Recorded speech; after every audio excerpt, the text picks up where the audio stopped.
NASA's massive next generation moon rocket has faced the most incredible test to date. The Artemis I SLS rocket was scheduled to launch November 14th, taking off in the early morning hours. But Tropical Storm Nicole approached Florida, and NASA decided to push back the launch attempt to the 16th instead. NASA had two incredibly difficult choices. One would be to move the Artemis I SLS rocket back to the vehicle assembly building. That would put incredible strain on the rocket. Or they could leave the 332-foot tall rocket out at Pad 39B to weather out the storm. After NASA and the United States Space Force conducted extensive studies on the upcoming weather, NASA decided to leave the rocket on the pad. The National Weather Service recorded 85-mile-per-hour winds at the Kennedy Space Center, which put the rocket in danger.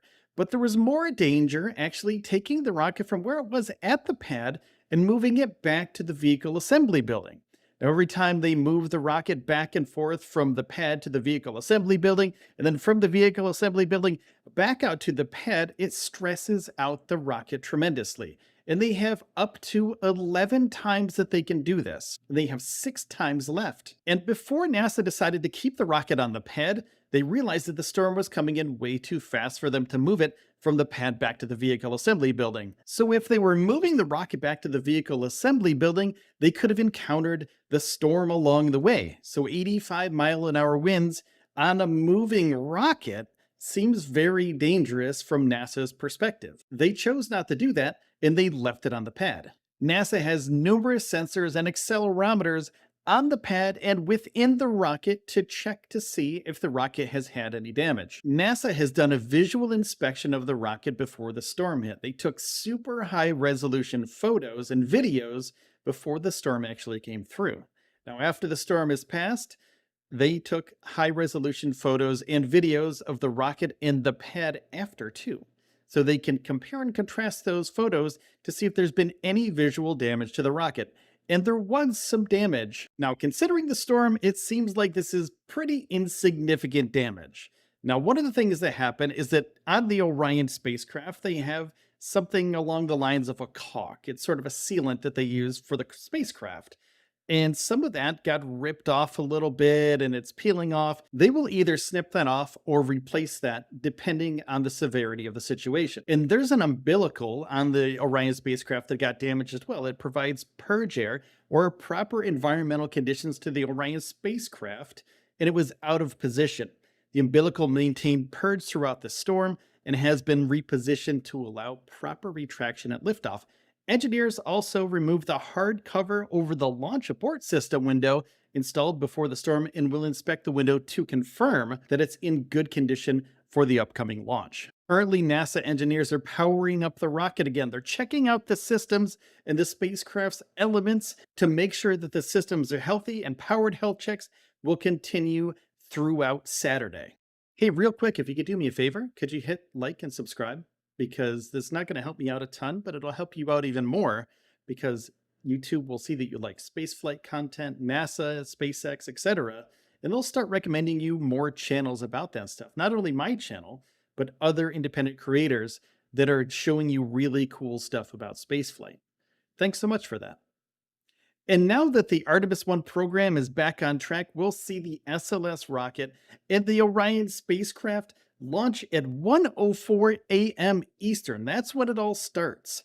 November 16th on a Wednesday, and there's a 2-hour launch window for them. So they start off at 1:04 and they have until 3:04 a.m. to launch the rocket around the moon and come back. So the thing on the top, that's the Orion capsule. That's where people in the future during the Artemis II mission will be inside of. And this Artemis I mission is super important. Basically, this is the pathfinder for Artemis II. So everything that happens on Artemis I will happen almost exactly the same during Artemis II, unless they find something during Artemis I that they have to change. So this mission has to go off without a hitch. That's why they chose to keep it at the pad as opposed to leave it or bring it back to the VAB. Because the danger of the VAB is that the winds can knock over the rocket or push the rocket or strain the rocket enough that we could have had a disaster on our hands. So the Artemis I mission super important. Artemis II, even more important, sending people around the moon and coming back down to Earth. So all the data that they get from the Artemis I mission, very important for Artemis II. Now, the way that this is going to happen, the SLS rocket is going to launch, and the Artemis mission is on its way to the moon, and the Orion capsule will go around the moon, come back down to Earth, going 25,000 miles per hour.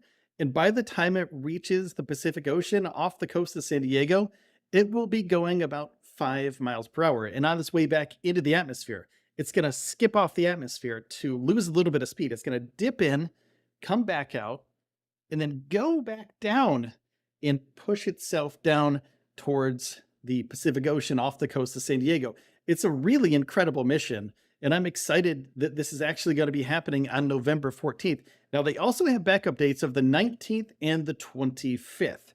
So if the 16th doesn't work out for some reason, if NASA sees something's weird, like if there's another leak going on, and there's a possibility that the rocket could have been shaken up a little bit from this storm, and we could see something go weird on this during this November 16th try. So don't expect this to work out perfectly, because the 16th, it's kind of a trial run. After all this stuff that's happened to this rocket, it could be, things could happen to this thing. So the 19th and the 25th, also backup dates for the launch. So if you have those two dates and the 16th doesn't go well, it's okay. You know, you just wait a couple more days, you fix the things that need to be fixed, and then you launch the SLS rocket and the Orion spacecraft to space. Huge mission, huge, huge, huge for humans that we wanted to go back to the moon since the Apollo program.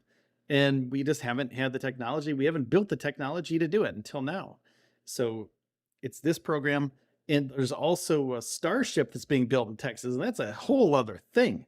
That's a huge thing. That's for the human landing system. And that's a whole other thing that's going on. I'll have a video about that on Monday, because the HLS program and the Starship program just got a huge, huge piece of news. And I'll link to that in the description of this video when I post it up on Monday. Thanks everybody for watching, and I'll see you next time. Oh yeah, there's some videos up here. You want to see this? There's some videos over there. Yeah, there's some videos over there you should check out. There's the Artemis. I have some other Artemis videos from before. I have a whole playlist, so make sure to watch that whole playlist, because there's a ton of information about the Artemis program in there. Thanks so much. Bye.